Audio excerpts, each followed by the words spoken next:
来跟大家讲解怎么样后排的推杆。后排推杆有个好处哦，就是我们从这边看过去，从这边看过去，起球孔出球在这边，来你看，如果对方这样站的话，是不是有一条线，很直的一条线可以射门？好，所以如果对方这样站的话，我们只要轻轻松松的往前推一点点，就可以射到门。好，那推杆的后排推杆的好处是容易看洞。好，那我等一下会讲怎么推杆，我先讲怎么看洞，怎么选洞。好，那如果这样子进攻得分的，那对方就一定会知道这边有一条路线，他必须防守。他要么用这个人偶来防守，他要么用这个人偶来防守。好，或者这样子。好，如果他这个人刚刚原本在这边，他现在推回来一点点了。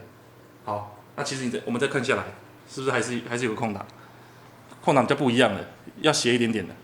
好，那我就变成出手之后稍微推多一点点，还是可以进哦。好，对手又被打到了，他知道了，他就要再把这个洞挡住。好，他现在把这个洞挡住了。那我们看一下空档。好，没有空档。好，没有空档的时候，当然我们就可以选择换边了。好，换边或是调出空档。调出空档有很多方法，就是当你换边的时候，换边攻击的时候，变拉杆的时候，对方一定会根据你的位置来变化。好，如果他因为你拉杆，他又变化了，变成这样子了。好，这时候其实你心里想的是推杆，推杆的动了出来，对不对？好，那你可以怎么做？我快速的拉回来，然后再推回去。这又把空档逼出来了。好，这是一个做法。好，如果对方真的被打怕了，这个洞被打怕了，它就会整个盖起来了，对不对？好，那这个时候呢，我的出发点应该推杆，但我心里想的已经不是推杆了，我心里想的是，你刚刚已经被我打怕了，那你现在可能会放出一个远的洞。那我们拉下来看一点点，远的洞是一个直洞，好，对不对？你有两种做法，一个是直接换杆打过去，或是你直接推杆打过去。那推杆打过去的几率很小，哦，因为远洞要直的话很难。好，所以有两种做法，就直接变换杆了，换杆过去，或是让对方以为哦我还没有换杆，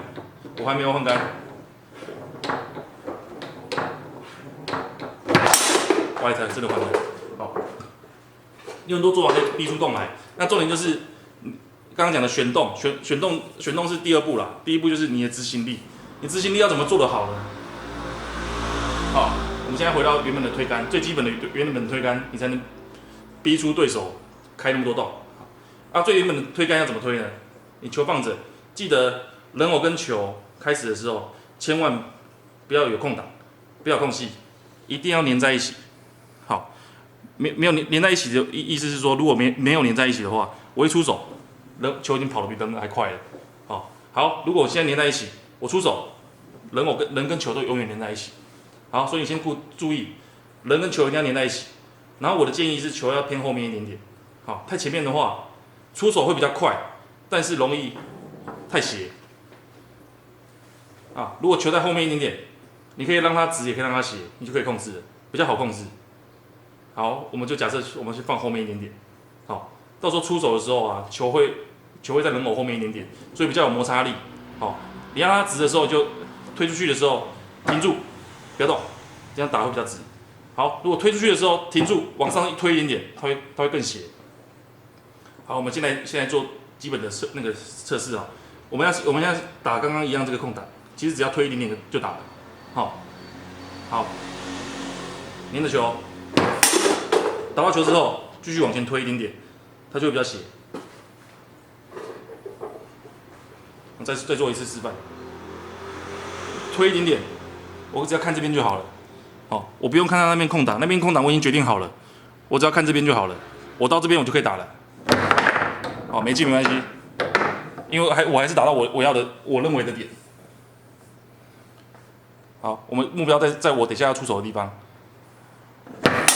好，打到之后顺势推一点点，它就会够斜。好，另外一个点就是我刚刚测试过的，人偶这样推进来一点点的时候，中间人偶推进来一点点，所以你打的时候就不能那么斜，不然就早一点在这边出手更斜。太晚出手的话，会撞到它，太斜会撞到它。好，所以我等一下会在这边出手，哦，然后斜一点点，让它斜得过去。那一样做法。